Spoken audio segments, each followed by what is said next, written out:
এই চ্যানেলে সম্প্রচারিত সকল খবরই সচেতনতামূলক এবং শিক্ষণীয়, কোনো কিছুই প্রভাবিত নয়।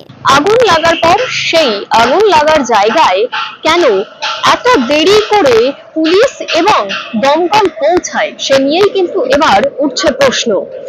আগুন লাগার পর সেই ঘটনাস্থলে ট্রাফিকের জন্য বা অন্য কারণে দ্রুত ফায়ার টেন্ডার পৌঁছাতে যেন কোনো রকম দেরি না হয় সে নিয়েই কিন্তু এবার একাধিক রকমের ব্যবস্থা নেওয়ার উদ্যোগ তোলা হচ্ছে। বিধাননগর, হাওড়া ও ব্যারাকপুরের পুলিশ কমিশনারদের সাথে বৈঠক করলেন দমকল মন্ত্রী সুজিত বসু। বৈঠকে ছিলেন ডিজি ফায়ার, প্রিন্সিপাল সেক্রেটারি সহ দমকল দপ্তরের উচ্চপদস্থ আধিকারিকেরা। নিউটাউন দমকল ভবনে সাংবাদিক বৈঠক করলেন মন্ত্রী সুজিত বসু। বলি যে আজকে আমরা বিশেষ করে আমাদের ডিপার্টমেন্টের সাথে কলকাতা পুলিশ কমিশনার মনোজ ভার্মাজি আছেন, আমাদের মধ্যে Howrah police commissioner, Bidhannagar police commissioner এবং ব্যারাকপুর পুলিশ কমিশনার, চারজন পুলিশ কমিশনার এসছেন, যারা কলকাতা এবং কলকাতার লাগোয়া যে সমস্ত কমিশনারগুলো আছে তাদেরকে আমরা আজকে, এবং আমাদের ডিপার্টমেন্টের সেক্রেটারি আছেন খলিল আহমেদ সাহেব, এবং আমাদের মধ্যে উপস্থিত আছেন ডিজি সাহেব, আমাদের সঞ্জয় মুখার্জি সাহেব। তা আমরা মূলত আপনারা দেখেছেন যে কলকাতা শহরে দুটো বস্তি ফায়ার দুদিন অন্তর পর হয়েছে, এবং তার আগেও কিছু কিছু ফায়ার হয়েছে, এবং ফায়ারগুলো যখন হয়েছে তার সাথে সাথে আমরা দ্রুততার সাথে সেগুলো নিভিয়েছি। যদিও এই ফায়ারগুলোতে কোনো বড় ক্যাজুয়ালিটি নেই, কোনো রকম ইনজুরি নেই কিছু, কিন্তু তা সত্ত্বেও আমরা এটা মনে করেছি যে এই সার্ভিসটা যাতে আমাদের আরও ভালো করে যাতে কিছু কীভাবে করা যায়, তার জন্য আজকে আমরা একটু পুলিশের সাথে, ডিপার্টমেন্টের আমাদের ডাইরেক্টরও এখানে আছেন, স্পেশাল সেক্রেটারি আছেন, এবং সমস্ত ডিওফোদের নিয়ে আমরা একটা সমন্বয় মিটিং করলাম। সমন্বয় মিটিং থেকে যে জিনিসটা আমরা মোটামুটি বুঝেছি যে দেখুন, বহু ঘটনা হয় যেগুলো শহরে কিছু কিছু জায়গায় এমনভাবে লোকে বাড়ি বানায়, মানে বস্তি বানায়, যেখানে ঢোকবার যে অ্যাপ্রোচিং রোডটাও আমাদের ঠিকমতো থাকে না, কিংবা কেউ হয়তো ব্যবসা করছে, আমাদের কোনো আপত্তি নেই, কিন্তু আমি দেখেছি যখন বাগড়ি মার্কেট কিংবা বাগড়ি মার্কেটের উল্টো দিকে যে মার্কেট আছে সেখানে আগুন লেগেছে, আমরা ঢুকতে গিয়ে সেখানে ঢুকতে পারছি না, সেখানে এমনভাবে ডালা নিয়ে লোক বসে গেছে। আমাদের বক্তব্য হচ্ছে ব্যবসায় কোনো আপত্তি নেই, কিন্তু গাড়িটা যদি না যায়, যদি আমরা জল না দিতে পারি, তাহলে লোক তো অনেক ক্ষতি হতে পারে।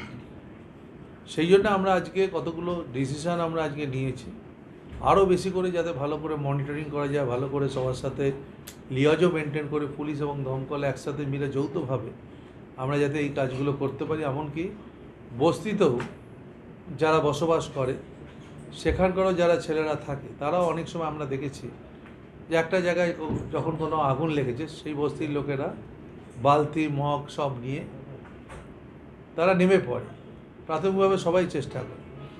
আমরা চাই একটু তাদের যদি অ্যাওয়ারনেস, একটু যদি তাদেরকে একটু শিখিয়ে নেওয়া যে প্রপারলি কিভাবে জলটা দিতে হবে, এবং আমরা তৎক্ষণাৎ পৌঁছে যাব। এবং আমরা এটাও চেষ্টা করব যে বস্তির আশেপাশে যদি কোনো জায়গা থাকে যেখানে আমাদের কোনো ভিকেল রাখার ব্যবস্থা কিংবা স্পাউট, যেখান থেকে জলের সোর্স আমরা পাবো। যেমন সেদিনকে আমি বলি, আমাদের তপসিয়ায় যে আগুনটা হয়েছিল, আমি নিজে গিয়ে সেখানে দেখেছি যে খালের দুধারে যেভাবে বস্তি আছে সেখানে লোক কিছু প্রবেশ করতে পারছে না। তা লোক যদি প্রবেশ না করতে পারে, আগুন এভাবে কী করে? আমাদের লাস্টে পাম্পের সাহায্য নিতে হয়েছে। আমরা পাইপ দিয়ে নিয়েছি, লাস্টে পাম্প বসিয়ে জল নিয়ে আমরা জল দিয়ে ওখানে নেমানোর কাজ করেছি। তা আমরা মনে করি এই সমস্ত জায়গাগুলো, বিশেষ করে পুলিশ, আমরা প্রায়শই মিটিং আমরা করব। আমরা ঠিক করেছি মান্থলি ডিভিশনাল লেভেলে আমরা, ডিসি থাকবেন, আমাদের যারা ডিওফোরা আছেন তারা মান্থলি মিটিং করবে, এবং আমরা একটা হোয়াটসঅ্যাপ গ্রুপ তৈরি করব, আর একটা আমাদের এসওপি তৈরি করব, এবং ম্যাপিং একটা করব। ম্যাপিংটা হলে কি সুবিধা আমাদের হবে, আমাদের যে বস্তিগুলো কোথায় কি আছে ম্যাপিং, এবং তার সাথে সাথে অডিট। আমরা অডিট এই শব্দটা বলছি না, আমরা অ্যাওয়ারনেস বলছি। আমরা অ্যাওয়ারনেসের জন্য, এবং তার পরবর্তী সময় ব্যবস্থা নেওয়ার জন্য আমরা বস্তিগুলো একটু সার্ভে আমাদের লোকেরা এবং পুলিশ মিলে করবে, যে কোথাও কিছু আগুন যদি এই ধরনের ঘটনা না ঘটে তার জন্য একটা অ্যাওয়ারনেসের জন্যে আমরা বিভিন্ন জায়গায় এইগুলোকে দেখতে যাব কিছুদিনের মধ্যে।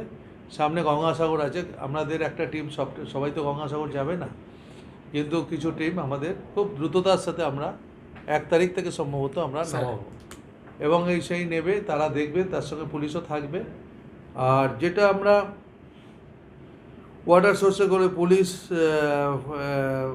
ফায়ারের কোঅর্ডিনেশনের কথা বলেছি, এইগুলো আমরা করবো। কিছু শর্ট টার্ম, কিছু লং টার্ম স্যার। আমাদের কিছু স্কিমের মধ্যে কিছু শর্ট টার্ম আছে, কিছু লং টার্ম আছে। কিছু শর্ট টার্মে যেগুলো আছে সেগুলো ইমিডিয়েট যেগুলো করতে পারি সেগুলো করব, লং টার্মের জন্য আমরা ব্যবস্থা নেব। আমাদের দেখুন, অনেক সময় আমি বলি, আপনাদের যেহেতু এতগুলো চ্যানেল আপনারা এসছেন, আমি বলবো আপনারাও একটু যারা টিভিতে দেখান, এই যে আপনারা অনেক সময় বলে গাড়িতে দেরিতে যাচ্ছে, গাড়িতে কিন্তু দেরিতে যায় না। আমাদের লোকেরা কিন্তু খবর পাওয়ার সাথে সাথেই কিন্তু চেষ্টা করে তারা পৌঁছাবার, তারা কিন্তু জীবন বাজি রেখে তারা আগুন নেবায়। এবং আপনারা জানেন আমাদের লোকেরা ফেয়ারলি প্লেসের ওখানে ওই রেলে যখন আগুন হয়েছিল, 6টা লোক তাড়াতাড়ি করবার জন্য 6টা লোক ওই লিফটে উঠে পড়েছিল বলে 6টা লোক আমার মারা গেছিল। আমফানের সময় আপনারা জানেন ওই গাছ কাটতে গিয়ে ইলেকট্রিক শকে একটা ছেলে মারা গেছিলো বালিতে। তা আমাদের লোকেরা জীবন দিয়ে লড়ে, ওরা একটু মানসিকভাবে উৎসাহিত হতে পারে যদি বারবার আপনারা নেগেটিভ কিছু কথা বলেন। আমি বলি পজিটিভটা আপনাদের বলতে হবে, একটু পজিটিভ কথা যদি না বলেন তাহলে এরাও কী করে, এরাও তো একটা এনকারেজ এদেরও তো করতে হবে আমাদের বাড়িতে।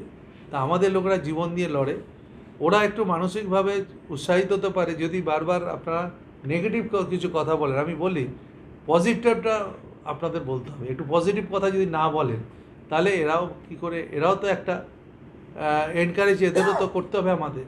এরা যেভাবে জীবন বাজি রেখে কাজ করে, আমি মনে করি যে আমাদের লোকেরা কিন্তু চেষ্টা করে, পুলিশও চেষ্টা করে। সেদিনকে আমি বলছি খুব দুঃখজনক ঘটনা, কেউ হয়তো ইট ফিট ছুঁড়েছে। আমি বলি দেখুন, ইট ছোড়াটা খুব সহজ ব্যাপার, থামানোটা হচ্ছে অনেক কঠিন ব্যাপার। তা আমরা বুঝিয়েছি, লোককে হাত জোর করে বলেছি যে এটা করবেন না, আমাদের লোকেদের প্রবেশ করতে দিন, কাজ করতে দিন। একটা গাড়ি যদি ড্যামেজ হয় সেই গাড়িটা ক্ষতি হয়ে যাবে, সেই গাড়ি এখন শর্টফল আছে, তার উপর যদি একটা গাড়িকে কেউ ইট মেরে ভেঙে দেয়, সেটা কোনো বীরত্বর কাজ বলে মনে করি না। আমাদের খুব শীঘ্রই আপনারা দেখবেন 75টা গাড়ি আমরা জানুয়ারি মাসে প্রথম সপ্তাহে 10 তারিখের মধ্যে গঙ্গাসাগরের আগে আমরা উদ্বোধন করব।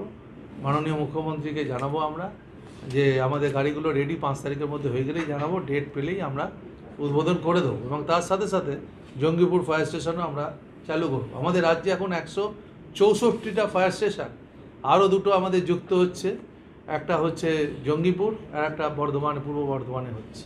তা আমি মনে করি আমাদের 200 টার্গেটে ফায়ার স্টেশনে আমরা এগোচ্ছি এবং আমাদের কিছু ইকুইপমেন্ট, মডার্ন ইকুইপমেন্ট আমরা ফায়ারে আনছি, সেটাও টেন্ডার প্রসেস চলছে, সেটাও কিছুদিনের মধ্যে আমরা আনলে পরে আপনারা দেখেছেন ইমিডিয়েট, মানে আমরা ফায়ারে কী কী জিনিস এনেছি, রোবট এনেছি, আমাদের ফায়ারে বড় ল্যাডার আছে, আমাদের 6টা ল্যাডার আমাদের আছে, একটা ল্যাডার শিলিগুড়িতে পাঠিয়েছে। এখন তো দুর্গাপুরও তো তারাও বলছে ল্যাডার দিতে হবে, অন্যান্য জায়গাও বলছে ল্যাডার দিতে হবে, শহর বাড়ছে, বসতি বাড়ছে। তা আমরা চেষ্টা করছি ফায়ার ডিপার্টমেন্ট থেকে আরও ভালো করে সমস্ত কিছু ঠিক করে। আজ পুলিশকে অনেক ধন্যবাদ, কারণ পুলিশের আমরা যখনই বলেছি ওনারা সঙ্গে সঙ্গে এসছেন এখানে, এবং আমাদেরও অনেকক্ষণ আলোচনা চললো, সকাল 11টা থেকে আমাদের মিটিং শুরু হয়েছে, সবাই ডিসকাস করেছে কোথায় কী সমস্যা আছে। ওনারাও অনেক সাজেশান আমাদেরকে দিয়েছেন, যে সাজেশানগুলো আমরা নোটেট করেছি। আর আমরা ফায়ারের অডিটের সংখ্যাটা আরও বাড়াবো। অডিটটা আমরা বলেছি শুধু আমাদের লোক থাকবে না, আমাদের লোকের সাথে পুলিশের লোক থাকবে, আমাদের লোকের থেকে কলকাতা হলে সিএসসি থাকবে, যদি কলকাতা বাইরে হয় West Bengal state electricity board থাকবে, আমাদের কলকাতা কর্পোরেশনের লোকদের নিতে হবে, আর আমাদের মিউনিসিপ্যাল এলাকায় গেলে মিউনিসিপ্যালিটির লোকেদের ইনভলভ করতে হবে। Mock drill sir, mock drill, joint mock drill করব। জয়েন্ট মক ড্রিল আমাদের হবে। আগে মক ড্রিল আমরা করতাম, আমরা বলেছি এখন একসাথে মক ড্রিলটা করলে পরে এর একটা ভালো মানে ফল আমরা পেতে পারি। এই মোটামুটি আমাদের আজকে ছিল, আর এইটাই আপনাদের কাছে জানানো। আপনাদেরকেও বলবো, আপনাদেরও অনেক বড় ভূমিকা আপনারা নেন যে একটা খবরকে প্রচার করার জন্যে। কিন্তু একটু বলবো পজিটিভ যদি করেন তাহলে আমি অনুরোধ করবো আপনাদের, এর বেশি তো কিছু করতে পারি না। বস্তির লোকেরা যেখানে বসবাস করে ওটা অ্যাওয়ারনেস, অনেক সময় অসতর্কতার জন্য অনেক সময় আগুন লাগে। আমরা যদি একটু অ্যাওয়ারনেস করে দিতে পারি যে আগুনটা কী থেকে লাগতে পারে, সেটা থেকে মানুষ কী করে বাঁচতে পারে। যেমন আমি একটু আগে বলেছি স্কুলগুলোর সাথেও বিভিন্ন স্কুল আছে, সেই স্কুলে গিয়েও যদি আমি গতকাল আমাদের একটা প্রোগ্রাম ছিল আপনারা জানেন বেহালাতে, हाँ सर সেখানে আমি দেখলাম বাচ্চা কোন বরিশা वर्षा स्कूल सर বরিশা স্কুলের মেয়েরা কিভাবে আগুন লাগলে কিভাবে নেভাতে হয়, আমাদের লোকেরাই তো ওদের ট্রেনিং দিয়েছে, বাচ্চা বাচ্চা মেয়েগুলো ওই কাজগুলো করতে পারে। আমরা বলেছি বিভিন্ন স্কুলেও গিয়েও মক ড্রিল আমরা বাচ্চাদেরকে নিয়ে তাদেরকে অ্যাওয়ারনেস এবং এই সমস্ত कम्युनिटी बाउंडिंग হ্যাঁ कम्युनिटी बाउंडिंग কমিউনিটি বাউন্ডিং যেটাকে বলে সেটা আমরা করব। বলছি সুজিত, উত্তর কলকাতা বা কলকাতার বিভিন্ন জায়গা আছে খুব হিন্দি, আপনিও যেটা বললেন যে সরু রাস্তা বা রাস্তার উপরে ডালা পাতা, ধরুন বড় বাজার এলাকা এই ধরনের দেখা যায়, এর সমাধান কি হতে পারে? मोटरसाइकिल छोटा गाड़ी আমাদের এই সমস্ত জায়গায় আমরা ডিসকাসও করেছি যে পুলিশ দরকার দমকল কর্পোরেশনের সাথে কথা বলে অ্যাপ্রোচিং রোডগুলো যাতে ফ্রি থাকতে পারে সেটা তাদেরকে অনুরোধ করা হবে। আর আমাদের ছোট মোটর সাইকেলও আছে, যদিও মোটর সাইকেলে বড় কিছু করা যায় না, কিন্তু প্রাথমিকভাবে সেগুলোকে মুভ করানো যায়। সেগুলো আমরা মোটর সাইকেল এবং একটা গাড়ি আমরা এখন ব্যবহার করছি 2.5 লিটার, মানে 2500 লিটার, 2500 লিটারও গাড়ি আমরা নতুন আনছি, কিছু 25টার মতো আনছি। রোবট আমাদের আছে, যেখানে আমরা যেতে পারবো না রোবটকে 4টে রোবট আমাদের আছে। আপনারা দেখেছেন কলকাতা শহরে এবং আপনাদের যখন এই একটা ইন্ডাস্ট্রিতে আগুন হয়েছিল রোবটকে কাজে লাগিয়েছিলাম আমরা, এই যেখানে মানুষ ঢুকতে পারবে না, ফায়ার ফাইট করতে গেলে রোবট, এগুলো আমরা নিউ আলিপুরে ফায়ারটা যেখানে হয়েছিল সেটা সম্ভবত রেলের জমি। তো এরকম অন্য এজেন্সির অনেক মানে জমিতেও তো এরকম অনেক বস্তি আছে বা আছে, তো সেই এজেন্সিগুলোর সাথে কোনোভাবে কথা বলা যে তারা যদি কোনো কিছু না বস্তি হিসেবেই আমরা ট্রিটেড করব, বস্তির লোকেদের অ্যাওয়ারনেস করব। সে নিউ আলিপুরও হতে পারে, সে কসবাও হতে পারে, সে তো রেলের জমি হোক বা কোর্টের জমি। না ঠিক আছে, অমনি কোনো শহরে যেমন বস্তি আছে, দেখুন আমাদের দক্ষিণদারিতে অনেক রেলের জমিতে লোক বসে আছে, ওগুলো তো আমরাই তাদের সার্ভিস দিই, রেল তো সার্ভিস দেয় না তাদের, তাদের জল আলো রাস্তা আমরাই দিই। দক্ষিণদারিতে এত বস্তি আছে দেখবেন সব রেলেরই বলে জমি, সেখানে আমরা পাট্টাও দিয়েছি। শুধুমাত্র বস্তি এলাকাগুলিতেই হবে নাকি বিভিন্ন সময় দেখা যায় না বহুতলে আপনারা জানেন না, আমাদের প্রতি মাসে বহুতল শুধু না, আমাদের বিভিন্ন মল, হসপিটাল, এই সমস্ত জায়গায় আমাদের অডিট চলে। অডিট আমাদের এটা চলছে, আমাদের ম্যান পাওয়ার থাকলে আরও বেশি বাড়াতে পারি। আমরা এখন থেকে বলেছি আরও বেশি করে পুলিশকে সাথে করে নিয়ে, অন্যান্য এজেন্সিকে সাথে করে নিয়ে এটা আরও বেশি করে যাতে কন্টিনিউ করা যায়।